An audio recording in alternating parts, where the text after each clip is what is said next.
un discurso grabado, ¿no?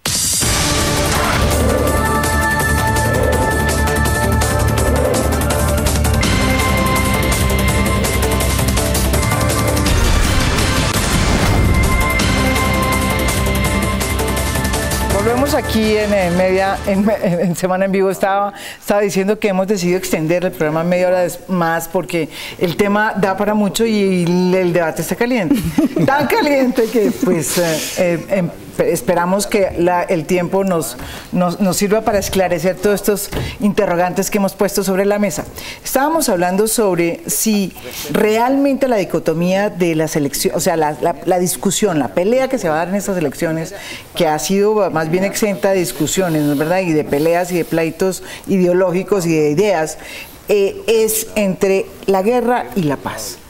Eso se va a dar, o sea, hacia allá se va a realinear, digamos, las fuerzas políticas, hacia ese escenario, ¿o sí o no? María Jimena, a ver, habíamos dicho que evidentemente aquí hay un debate sano entre la guerra y la paz, o la solución militar y la solución dialogada, pero se dijo antes de la pausa una cosa que me parece grave porque parece sana y no lo es. ¿Es qué? Dijeron en distintos tonos, José Félix, Claudia y también tú, que hay que tener un mismo rasero.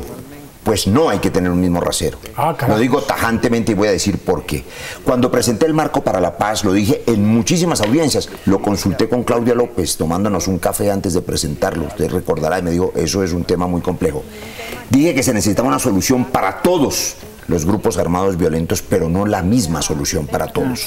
Yo encuentro una diferencia, y la he escrito en ese texto que publicó Editorial Planeta, entre la violencia guerrillera cruel y salvaje y la violencia paramilitar cruel y salvaje. No reconozco, no reconozco ninguna identidad política al paramilitarismo. No, espérate, no se la reconozco, porque históricamente nunca la tuvo. ¿Pero por qué tiene que tener un rasero? Le voy a decir por qué. Porque las víctimas, que en eso sí estamos de acuerdo, merecen toda la verdad, la justicia que sea posible, la reparación que sea posible, pero toda la verdad, cualquiera que sea el victimario. Así aprobamos la ley de víctimas. Ahí estamos de acuerdo.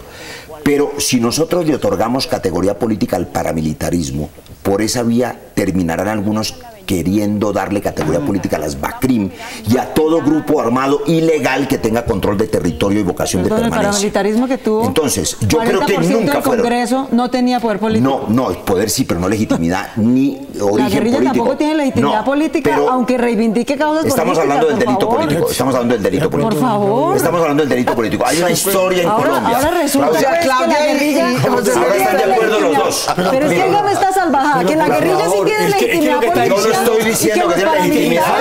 No estoy diciendo que tiene legitimidad. Estoy diciendo, María Jimena, que hay historias distintas. Que la guerrilla fue un movimiento, pero acuérdese, Juan Manuel, fue una guerrilla liberal, campesina, rural, usted lo sabe, que se encontró con la maldición del narcotráfico a lo largo de 30, 40 años y se pervirtió. ¿Las autodefensas también? El paramilitarismo fue una organización criminal desde siempre que se encontró luego con la política. Hombre, son vectores distintos. Me permito un par de comentarios. Mira, a mí me parece que ese tipo de explicaciones... que hay unos criminales más malos que otros. Ese tipo de explicaciones son las que me laceran el alma. Que pueden tener espacio político y otros no. Esas son las explicaciones que laceran. Unos gobernaron el país durante 8 años. O sea, ahora vamos a discutir si pueden tener espacio político o no. No deberían tenerlo. Nunca debieron tenerlo. No, ya lo tuvieron. Obviamente que no deberían tenerlo, pero ya lo tuvieron. Gobernaron durante 8 años. Esas son las explicaciones políticas que laceran el alma de los colombianos. Porque es evidente que aquí no puede haber crímenes altruistas y mucho menos graves violaciones de derechos. Pero sí hay una diferencia grave, que es una diferencia profunda, y es que los paramilitares son parte del establecimiento político. Eso es cierto, María Jimena. Pero si están en el Congreso, el Estado quiere destruir el Congreso. No es una pregunta académica. Hay una diferencia histórica. Son malos ambos, pero son distintos. Pero María Jimena, es que quiero reivindicar mi punto, perdóname, José Félix, vuelvo a este punto. Pueda que uno, y yo de hecho como investigadora en mis libros he explicado las diferencias entre los orígenes y los métodos de interferencia política de los paramilitares y de la guerrilla, ¿sí? Puede que haya muchas diferencias históricas, pero aquí la pregunta es, aquí no estamos haciendo análisis histórico de qué pasó en el pasado. Aquí lo que estamos diciendo es qué nos puede sacar de esta guerra y construir una paz sostenible. Y yo sí creo que lo que nos puede sacar de esa guerra y construir una paz sostenible es que todos los señores de la guerra, la guerrilla, los paramilitares, los militares que han cometido crímenes contra los ciudadanos. ¿Las BACRIM también? ¿Las BACRIM son paramilitares? Yo creo que no. Yo creo que no. Yo creo que son grupos narcotraficantes a los que hay que aplicarles la justicia. No nos podemos seguir inventando ese cuento. Ok, pero los que ya estuvieron en el conflicto armado histórico que hemos tenido, que son esos tres actores, las guerrillas, los paramilitares y los militares que cometieron crímenes, tienen que tener el mismo rasero, porque no puede haber unos crímenes más malos que otros. Veo que José Félix está de acuerdo con Claudia, esto está grave. Los aliados políticos de la guerrilla o los aliados políticos de los paramilitares tienen que tener el mismo rasero si aspiramos a tener una paz sostenible. Se va acomodando las circunstancias. Pero yo hago una pregunta. ¿Puede La Habana convertirse en un lavadero de los dineros del narcotráfico? ¿Cómo fue el proceso de paz con los paramilitares? Lo que quieras. Lo que quieras. O sea, no, claro que no. Y la pregunta que uno se hace es que en estos diálogos, supuestamente ahora, cambiando un poco la filosofía con el cual el Estado combate los cultivos ilícitos, con eso se acabó la discusión sobre el tema. A mí me parece que no. Colombia lleva 40 años a su padre, a quien yo le profesé cariño y admiración, lo asesinó el narcotráfico. Y no puede ser posible que ahora... Los políticos y los paramilitares. Y los paramilitares. Y los de los organismos de seguridad del Estado. Muy bien. Y es posible que ahora estos señores salgan simplemente sin purgar. Pero ahora, ¿qué tiene que ver el magnicidio de Galán con las FARC? No, con el narcotráfico. Ah, eso sí. Que ha sido lo que yo digo es que los paramilitares fueron siempre narcotraficantes. Siempre fueron narcotraficantes. No les reconozco identidad política. Y la FARC también ha sido narcotraficante. Yo les quiero llevar a otro escenario. ¿Cómo? Nunca tuvieron identidad política, en mi opinión, los paramilitares. Siempre fueron bandas de narcotraficantes. Y la FARC sí la tiene. Tuvieron una identidad política. Y la perdieron. ¿Qué pasó con la tuvieron? Porque la tuvieron hace 30 años, se la están otorgando ustedes. No estoy diciendo que se las vamos a dar. Pero entonces, Claudia, ¿usted quiere o no quiere que hagamos la paz? Es el costo de la paz. Cambiar las armas por las urnas. Hay que decirle la verdad a los colombianos. Con un mismo rasero de justicia. Claro, bueno, pero si es que tiene que haber justicia, claro. Y tiene que haber una comisión de la verdad. Nosotros lo aprobamos. Está en el marco para la paz. No hay impunidad, habrá justicia. Pero quiero es proponer una discusión distinta. O sea, los que dicen que no están de acuerdo con esta paz porque es una paz impune, ¿qué es lo que proponen? Porque esa es una buena discusión. O sea, ¿qué es lo que proponen? ¿Proponen la guerra? ¿Qué es lo que están proponiendo? Que sigamos en la guerra. Yo propongo algo parecido. Eso es lo que, porque lo que pasa con estos mecanismos es muy bien. Nos encontramos con que no nos gusta este proceso.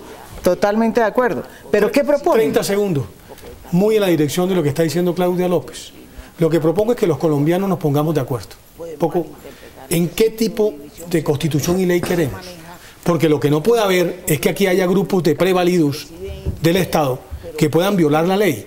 Yo creo que los ciudadanos, los que nos comprometemos a vivir en democracia... El problema es que siempre los ha habido. No, claro. Y eso es lo que no podemos tolerar. Sí, pero ustedes lo toleraron. Mira, es que a mí no me digas, pero es que tú me pones a que yo defienda una cosa. No, yo tengo mis convicciones. En los gobiernos yo tengo mis convicciones. Y he actuado toda mi vida en función de mis convicciones. Yo duré 14 años con Álvaro Gómez y siempre lo vi muy firme en una serie de principios que han sido tutelares en la construcción de un Estado, un Estado moderno. Entonces, ¿cuál es el cuento? A mí no me pueden seguir cuestionando porque soy fedegán, entonces soy paramilitar. No, yo he sido un ciudadano que no he violado la ley. En consecuencia, tengo derecho a plantear la política como la siento, en función de mis propias convicciones. Los países que han logrado avanzar para tratar de tener una sociedad civilizada y en convivencia son los que simplemente son respetuosos de la ley. La gran ¿eso qué significa? ¿Seguir la guerra? Lo que está diciendo Claudia López, una ley para todos. El que viole la ley, el Estado tiene que reprimir al delincuente. O sea, para ustedes es la ley de justicia y paz. Si hay un mismo rasero para todos, ustedes que promovieron ustedes, ganaderos de Fedegan y grandes terratenientes como usted, van a tener que tener un mismo rasero de verdad ante la justicia. Yo nunca he promovido ningún tipo de grupo paramilitar. Usted es una atrevida, porque usted no tiene ningún hecho que pueda decir que yo y los ganaderos ni Fedegan. Ponga la demanda. No han promovido el paramilitarismo, es tapar el sol con un dedo. Y si queremos paz, y si queremos paz, necesitamos que ustedes respondan también ante la justicia. Ahogó al Cesar y nunca más volvió al Cesar. Todo lo que quiera. Hasta el gobierno. Gritar no va a tapar la historia y la evidencia. Lo que pasa es que usted miente permanentemente y cuestiona a gente limpia. Yo no he tenido nunca un escenario de criminalidad. Eso jamás es en promover mi vida. el paramilitarismo, que son mecanismos de defensa que no son legales. Aquellos que lo promovieron. Claro que y le repito es otra cosa. ley. Le repito otra cosa. En el gobierno del señor Gaviria, del cual yo formé parte, hubo decretos declarados constitucionales después a propósito de la creación de grupos de autodefensa. Entonces, hay que decir que el Estado los legalizaron por que el Estado fuera que lo propuesta, un gran problema para hagamos este una país. propuesta constructiva, María Jimena, Claro. porque me parece, no me parece positivo, José Félix, que los televidentes se vayan con la idea de que este número de dirigentes, digamos, estamos tan separados en el criterio que no somos capaces de construir caminos para la paz. Recojo una frase suya. Usted dice, para vivir en paz hay que respetar la ley. De acuerdo, todos creemos eso. Hay unos colombianos violentos que están por fuera de la ley porque no reconocen el Estado de Derecho. En cualquier parte donde en el mundo entero hay un conflicto armado interno, que reconocimos por eso en la ley de víctimas, hay que abrir un camino para que esas personas vengan a la sociedad. Y ese camino es un proceso de paz que implica espacios políticos. Yo podría, porque sería más cómodo para mí en campaña, decir que no hay que abrirles espacios políticos, pero yo digo la verdad con franqueza a los colombianos. El costo de la paz es que quienes se desarmen, se desmovilicen, digan la verdad y los máximos responsables paguen por sus delitos, tendrán espacios políticos si los colombianos así lo deciden. Si no, seguiremos en guerra, que llevamos 60 años en ella y le cuesta a los colombianos. ¿Sabe cuánto vale un helicóptero Black Hawk? 18 millones de dólares, usted lo sabe. 36.000 millones de pesos, un solo helicóptero. Con eso hacemos 1.500 viviendas de interés social. Bueno, yo quisiera retomar un poco lo que decía Juan Manuel. Lo más importante es la verdad, porque lo de la justicia es un poco lo de la ratificación de los acuerdos de paz, que es una justicia que va a ser un poco light, o sea, y va a ser, tiene que ser igual para todos, pero la verdad es que todo proceso de negociación conlleva un grado de perdón y un grado un poco de diluir de una u otra manera. Eso ha pasado, entonces lo que uno aspira es que sea algo justo, que sea igual, que se llegue a un consenso, que todos votemos sobre eso y que se ratifique, y que sea así que progresemos y avancemos hacia la paz. Pero en este momento también uno comparar un proceso con el otro que hubo todavía es como ensillar las mulas antes de traer las bestias, porque todavía no estamos ahí. Pero antes de irnos a esta pausa, yo quería dejarles con esta reflexión, a ver si la podemos trabajar en el próximo segmento, y es: hay que construir esa verdad hay que construirla, y hay que construirla todos. El uribismo, ¿sí? Los de Fedegan, los señores del gobierno, los señores que no están en el gobierno, los víctimas de las FARC, las que guerrillas, no han querido recibir a las víctimas desde el 25 de julio, que tenemos el informe de 6.000 víctimas. Juan Mario, recorrimos el país y no han querido recibirlas. Volvemos después de esta pausa aquí en Semana en Vivo hasta las 11:30.